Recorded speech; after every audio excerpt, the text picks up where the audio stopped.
Boa noite, professora Kildes. Boa noite, professora Juliene. Boa noite a todos os nossos alunos e alunas da nossa disciplina de leitura e produção de textos, alunos de letras e pedagogia. Vamos lá para a nossa aula 5. Será sobre o texto, né? Nós iremos discutir, né, o que é texto. É o que nós vamos aprender na aula de hoje. Muito bem, já é a quinta aula, hein, Juliene? Tá Sim, passando rápido. espero que todos estejam aproveitando, escrevendo, estudando, fazendo nossas atividades. Vamos lá. É O o que que a é? gente está esperando, né? Isso mesmo. Aham. Muito bem, fique à vontade. Então, você tem seu caderno aí anotado, com seus rascunhos. O que é texto para você? Né? É um conjunto de frases, né? É um emaranhado de palavras misturadas. O que vocês estão pensando? Ah, professora, precisa de mais organização, precisa ter mais uma elaboração. Isso mesmo. Texto não é apenas um conjunto de frases, né? A professora Kilde sempre frisava: faça seus rascunhos, Juliene, né? Aproveite seus rascunhos, depois a gente vai desenhando igual uma coxa de retalhos. Então, não tem, professora, eu não sei escrever, não tem essa vergonha de escrever mesmo, pegar seu lápis, a sua caneta, né? Não fique tão refém de procurar na internet palavras prontas, né? Estude. Por isso que a gente tem um cuidado de selecionar os materiais, mostrar a biblioteca para que vocês tenham acesso. E não só a cobrança, professora, qual livro que eu vou pesquisar? Qual livro que eu vou ler? Qual é o livro da próxima aula? A biblioteca é sua, você pode pesquisar, pode buscar mais assuntos, e assim, com a leitura, você vai criando um embasamento teórico e escrevendo mais, né? Tendo o seu caderno de anotação, eu tenho aqui o meu, de escrever, de ler um livro e depois fazer uma anotação. Na aula de metodologia, vocês irão aprofundar mais de como fazer um fichamento, né, a partir da sua leitura. Então, o que Có vai dizer? Que texto é uma unidade de sentido construída em determinada situação comunicativa, produzido com intenção, inserido em um contexto, por exemplo, e destinado a um interlocutor. Então, se eu mando um e-mail, né, como que será a escrita do meu e-mail, né, no meu trabalho, né, de uma forma mais formal, prezado autor, né, tendo uma continuidade de palavras mais cultas, né, o português corrigido para que o meu interlocutor entenda, né? Quando estou no WhatsApp com a minha família, né, com os meus amigos, como que é a minha escrita, né? É diferente, né? Eu posso brincar com as palavras, escrever de uma forma que eu também vou ser entendida, né? Que irão me entender, mas não precisa daquela correção que a academia faz a cobrança. Então, a ideia central é o texto, é a interação. Então, você está interagindo, né, com o seu texto. Quando o professor faz a cobrança na sala de aula de um trabalho, de uma escrita, nós, professoras aqui da disciplina de leitura e produção de texto, vocês lembram na primeira aula que todas as atividades serão de escrita? Então, nós queremos ouvi-los, né? Ler o que vocês estão escrevendo. Por isso que a gente pede para usar as suas palavras, né? Que vocês leiam os textos e escrevam a partir da sua reflexão. Então, por exemplo, texto confuso. Exemplo de texto confuso. Vamos lá. O basquete é um esporte com uma bola e duas cestas. Minha cor favorita é azul e eu gosto de pão de queijo. O livro estava na mesa, mas a mesa não era um livro. Olha só, que texto confuso, professora. São muitas informações que não se conectam, né? Ele está falando de um esporte na primeira frase, depois da cor favorita, o que gosta de comer, o livro estava sobre a mesa não era um livro. Então, esse texto é muito confuso, né? Então, vamos lá para que Fiorin vai dizer sobre isso? Não é um amontoado os ingredientes que se prepara para uma receita. Assim também é superpondo frases que se constrói um texto. Então, não é um amontoado de ingredientes, um amontoado de palavras, né? Por exemplo, na construção, quando vamos fazer um bolo, também a nossa mãe não vai misturar todos os ingredientes de uma só vez. Então, tem todos os elementos, né? Devagar, preparando, são os ovos primeiro, coloca o trigo ou não. E tem que seguir uma receita para o bolo sair certo, bem assado, não sair com aquele cheirinho de ovo. Então, na construção do texto é a mesma coisa, você não pode misturar, professora, aqui está várias palavras, sem vírgula, sem um parágrafo, sem uma citação, se for um texto mais elaborado, um artigo. Como que você construiu o seu texto? Não, professora, foi escrito a partir das minhas pesquisas. Mas onde que você pesquisou? Qual a fonte? É confiável, né?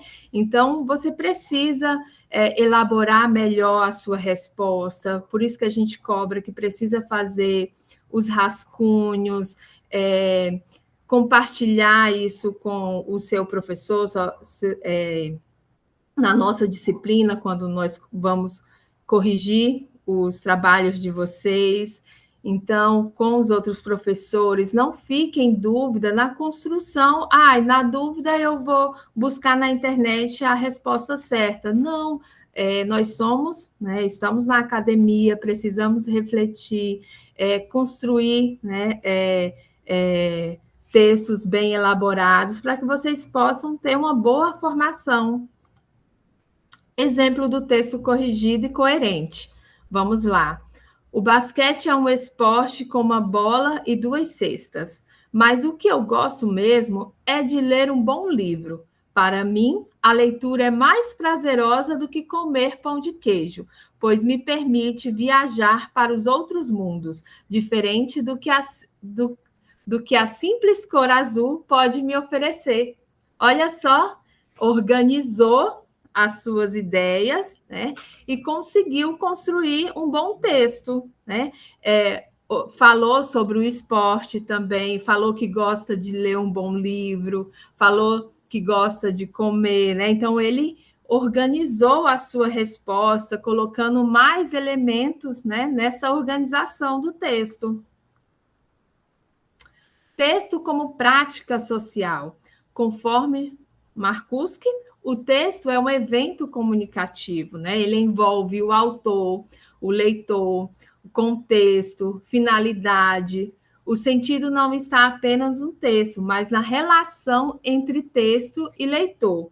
Então, os autores, né, renomados, quando vão vender seus livros, há essa preocupação, né? Como que ele vai conquistar o leitor, né? Precisa não só escrever para vender, né? Mas é preciso ter um envolvimento, né? Algo mais com esse leitor, né? Interagir, vai deixar a história em aberto para que o leitor tenha mais reflexão e chegue no final do livro, ele tome suas próprias conclusões, ele concorda ou discorda do autor, é uma conversa, né? É uma interação com o autor. Então, é a partir dessa prática que o autor consegue chegar no leitor. E a gente percebe quando o livro é bom, né, ou ruim, né, através da escrita. Vamos lá para um outro exemplo. Nós temos aqui o texto, né, um iceberg com urso polar, e só tem um pedaço no oceano, né, que é a margem que nós enxergamos o pedaço do gelo. E no fundo do oceano, a outra metade, que é maior, né, que tem uma baleia nadando em volta, que é o contexto. Então, em cima é o texto e embaixo o contexto. Então, o texto ele tem essa forma de interação. O que há no contexto, né? A interpretação. É preciso mergulhar para entender, ler bem. Não é aquela leitura de passar o olho, né? É preciso refletir, é preciso mergulhar para entender. Então, esse desenho traz essa reflexão para vocês, né? A partir da leitura, né? O que eu vou entender, o que eu vou interagir com esse texto para que eu possa refletir, né? Ter uma interpretação sobre o texto lido. Texto e contexto, algumas abordagens. Para melhor compreender o que vem a ser o texto e seu contexto, é interessante usar, né, a metáfora do iceberg, que tem uma pequena superfície, a flor da água, o explícito, e a imensa superfície subjacente, que fundamenta a interpretação, o implícito. Podemos chamar de contexto o iceberg como um todo, ou seja, tudo aquilo de alguma forma contribui para ou determina a construção do sentido. Então, Có, né, no seu livro, utilizou essa metáfora. Então, o texto, né, a flor da água, como ela fala, né, é o explícito, é o que está para fora, né? E o que está implícito é a interpretação, precisa mergulhar, né? Entender, que isso nos ajuda a entender e construir os sentidos através da leitura. Vamos lá. Ela também apresenta, né, Oliveira apresenta essa imagem, né, com os balões, começando pela coesão, coerência, clareza, concisão, criatividade e, no final, a correção gramatical. Então, pense que vocês estão escrevendo um texto, né, e que já tem um rascunho pronto, com várias frases. E agora, o que vocês irão fazer? Né? O que vocês irão construir? Agora eu passo a palavra para a nossa professora Quildes.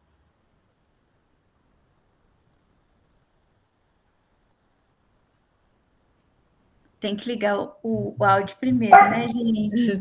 Então, a textualidade, né, como a professora Juliene já vem dizendo, ela envolve todos esses elementos, né? Esses elementos: coesão, coerência, clareza, concisão, criatividade, correção gramatical. Tudo isso faz com que o texto tenha, né, um melhor entendimento por parte do leitor. A gente tem que lembrar, quando a gente está escrevendo, de que a pessoa que vai ler o nosso texto, ela vai estar longe da gente.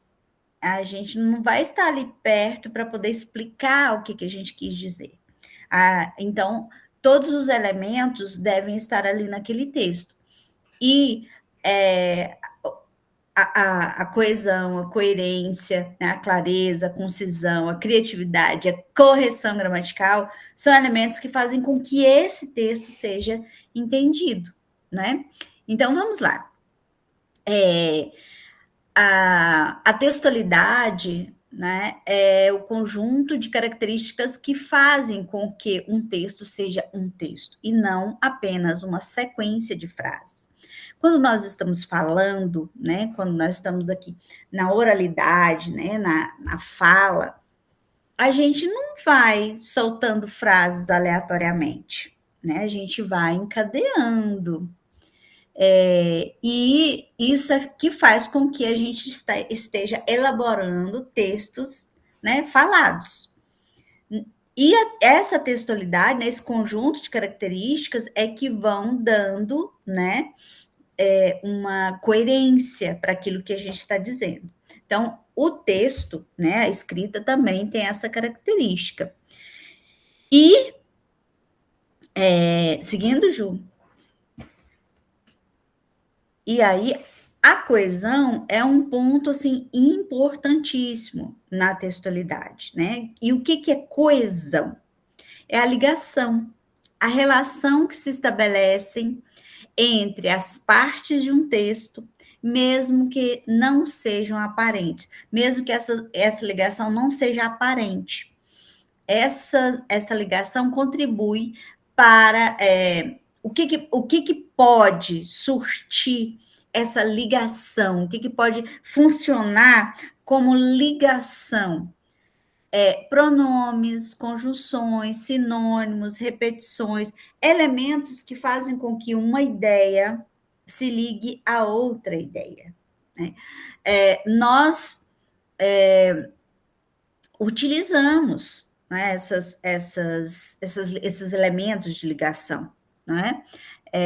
E a gente precisa estar atento para usá-los mais e usá-los de forma que o nosso texto tenha coesão, que ele seja único, né? Que ele tenha uma ligação lógica entre as ideias que nós estamos dizendo ali, né? Depois da coesão, o que nós temos? A coerência. Ela faz com que o texto faça sentido para quem está, né, utilizando ali a língua portuguesa, no nosso caso. Portanto, deve ser entendida como um princípio de interpretabilidade relacionada à inteligibilidade do texto em uma situação de comunicação. Então, a gente, quando está numa situação de comunicação, seja escrita ou falada, nós precisamos utilizar da coerência, né? Porque senão o nosso interlocutor não vai entender aquilo que a gente está dizendo, né? E é um ponto importante para o entendimento, né? Para que faça sentido aquilo que está sendo dito. Depois, né? Nós vamos ter a clareza do texto. Gente, o texto claro permite a imediata compreensão do leitor, né? Então, para o Sírio Possente, textos devem ser objetivos. Se são textos destinados a circular em campos nos quais a objetividade é crucial. Por exemplo, em textos científicos e técnicos, a objetividade é esperada e sua falta cria problemas.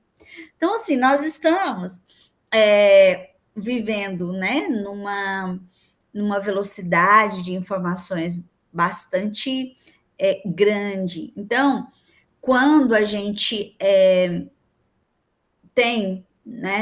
produz um texto claro, de fácil entendimento, de rápido entendimento, isso vai evitar inúmeros problemas, né? Então, clareza é importante.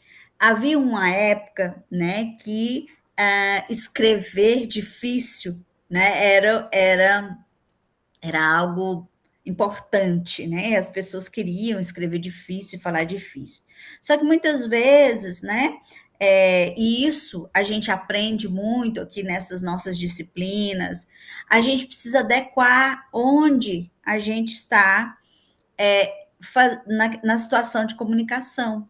E essa situação de comunicação vai permitir que a gente adeque a forma como a gente está construindo o texto para que haja entendimento do leitor, né? Então, isso é algo que eu gostaria que vocês estivessem bastante atentos. E depois? Depois, vejam só esse exemplo. Estou no apartamento pegando fogo. Pense um pouco. entrou no apartamento pegando fogo.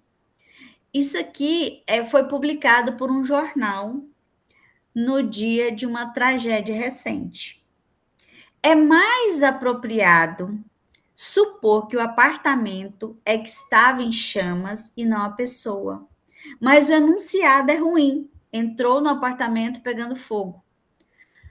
Por não ser impossível que alguém estivesse em chamas reais ou figuradas, né? Então, quando eu digo entrou no apartamento pegando fogo e é uma situação de tragédia, quem está pegando fogo? O apartamento ou a pessoa? Né? Então, não está claro. Como é que deveria ser, Juliane? Entrou no apartamento que pegava fogo. Quem pegava fogo?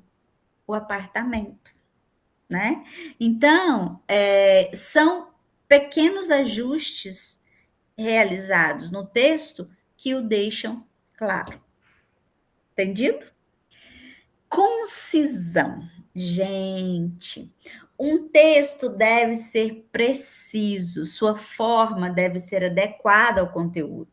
Trata-se de uma característica próxima à clareza, pois a utilização de palavras em demasia pode obscurecer o sentido. Então, vocês já conversaram com pessoas que falam a mesma coisa e se repete e vai falando e fala a mesma coisa? Pois é, né? Há situações em que os textos também são produzidos assim, né? Então, o texto que a gente produz precisa ter clareza, mas também ele precisa ser conciso, ou seja, ir direto ao ponto, né? Claro que em muitas situações, e é o que a gente vai aprender aqui nessa disciplina, nós precisamos trazer elementos que nós chamamos de argumentos para a defesa daquela ideia.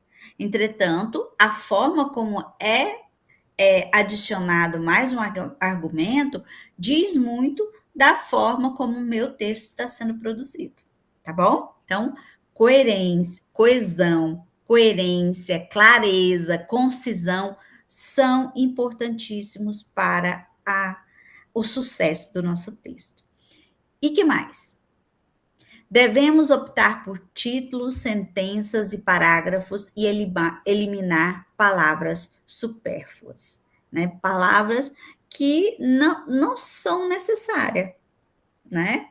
Teve uma época que a gente utilizava muito o gerundismo, né? A gente dizia assim: eu vou estar entregando este livro, né? Olha, eu vou estar entregando esse livro. Então, não há necessidade, eu vou entregar este livro, né? Então, são elementos que podem, né, que funcionam, né, como elementos de concisão, certo? Vamos seguir? Então, nós devemos evitar definições sobre assuntos de que não se tem muito domínio. Gente, isso aqui é um ponto bastante importante. Se eu não tenho domínio, conhecimento de determinado assunto, eu não tenho condições de ficar definindo e falando sobre ele. Por isso é tão importante que a gente leia bastante, para a gente ter uma ampliação da nossa experiência de leitura, né? Porque se a gente ficar tentando definir assuntos que não temos domínio, a gente pode apresentar conceitos erroneamente, ser redundante e ser prolixo, né? O que é isso? É ficar repetindo, né, o que já foi dito. E depois, criatividade. É a habilidade de construir coisas e conhecimentos novos. Um texto criativo apresenta ao leitor alguma característica diferente. Então, às vezes a gente lê um texto com a mesma temática de outro texto que foi escrito, mas a forma como o autor elabora, né, sobre aquela temática é criativo, né, e acaba captando mais a atenção do leitor do que um texto que não tem criatividade, tá? E para desenvolver a criatividade é necessário que tenhamos bagagem intelectual, né? E isso a gente consegue, olha, com recursos linguísticos. As figuras de estilo também conferem ao texto criatividade, desde que o autor saiba empregá-las com propriedade. Então, gente, olha, eu não vou enganar ninguém. Se a gente quer desenvolver bagagem intelectual, experiência de leitura, nós precisamos ler diversos tipos de texto, diversos temas. Nós precisamos assistir a filmes de diversas nacionalidades e sobre estilos diferentes. Nós precisamos ouvir música, desde as clássicas até as contemporâneas, tá? Porque aí a gente vai ter bagagem intelectual, tá? Isso tudo impacta profundamente na forma como nós elaboramos nossos textos e na forma como nós argumentamos, seja texto falado ou texto escrito. Que mais? Correção gramatical. O que é isso? É a utilização da língua de acordo com os padrões da norma culta, sem incorreções gramaticais. Então, além de todos esses cuidados, nós precisamos também estar sempre relendo o nosso próprio texto e procedendo ali às correções gramaticais, né? O cuidado com as letras, com a pontuação, com a forma, né?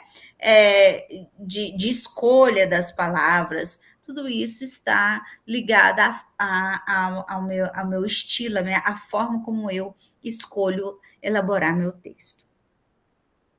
E aí, a gente encerra aqui a nossa aula de hoje, né? Nós utilizamos aí o Roland Barthes com o Rumor da Língua, e nós usamos a Ó Elias com Ler e Compreender os sentidos do texto.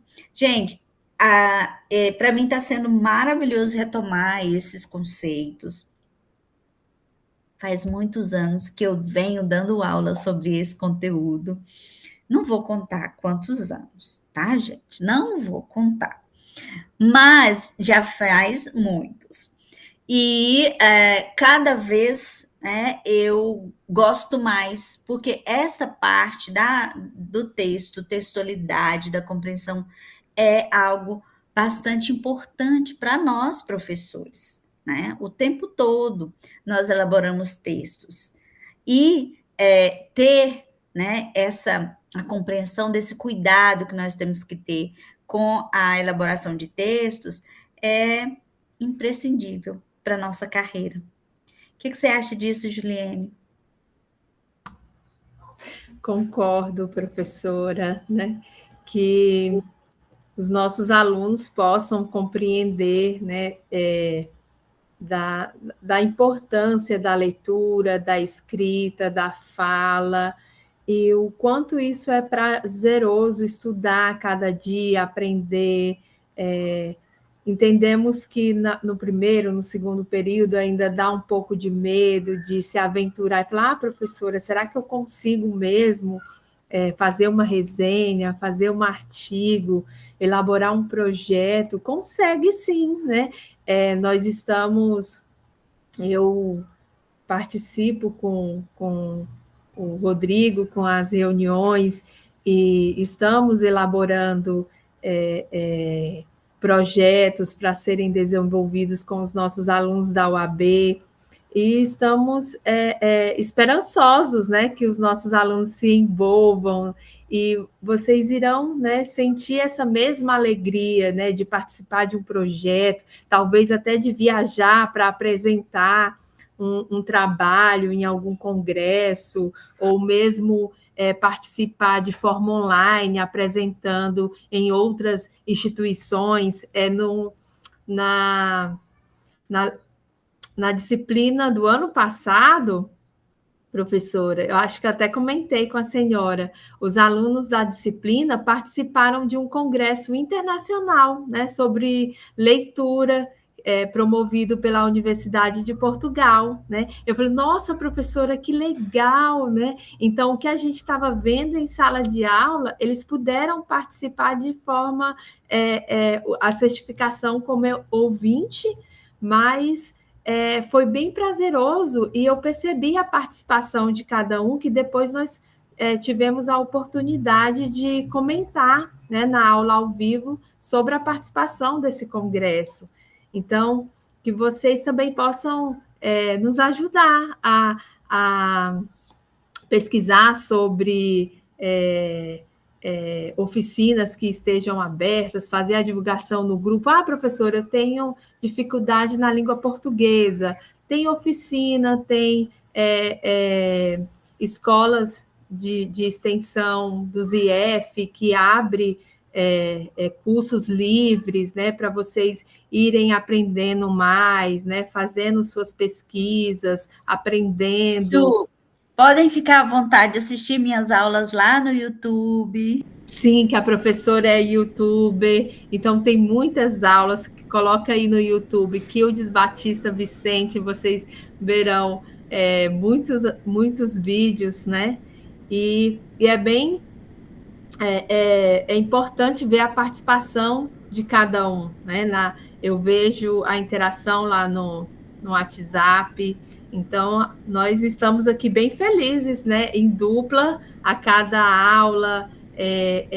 Vejo elogios de vocês lá no fórum, que é como se fosse um bate-papo, né? Adorei a nossa plataforma, que a gente pode até curtir, né? Como se estivesse no Instagram, né? Está bem interativo. Então, fica aqui nosso abraço e deixa eu finalizar, deixar a professora finalizar a aula com a nossa frase da semana. Então, vamos lá. A gente vai chamar aqui a nossa, né, teórica que nós utilizamos aqui nessa aula, a Ingedore Vilaça Kó, que ela diz: o sentido não está no texto, mas se constrói na interação entre texto e leitor. Como vocês viram lá naquela imagem, né, do iceberg, o texto está posto ali, mas para além do texto, nessa relação com o leitor, né, o leitor vai trazer inúmeras interpretações, né? Então isso é importante. E essas interpretações vão surgindo a partir da bagagem intelectual, tá bom? Lembrem-se sempre disso. Aproveite o tempo de vocês, ouçam música, ouçam audiolivros, leiam, né? Tudo isso é importante para a formação profissional de vocês, tá certo? Até a próxima aula. Até a próxima aula. Tchau, tchau. Tchau.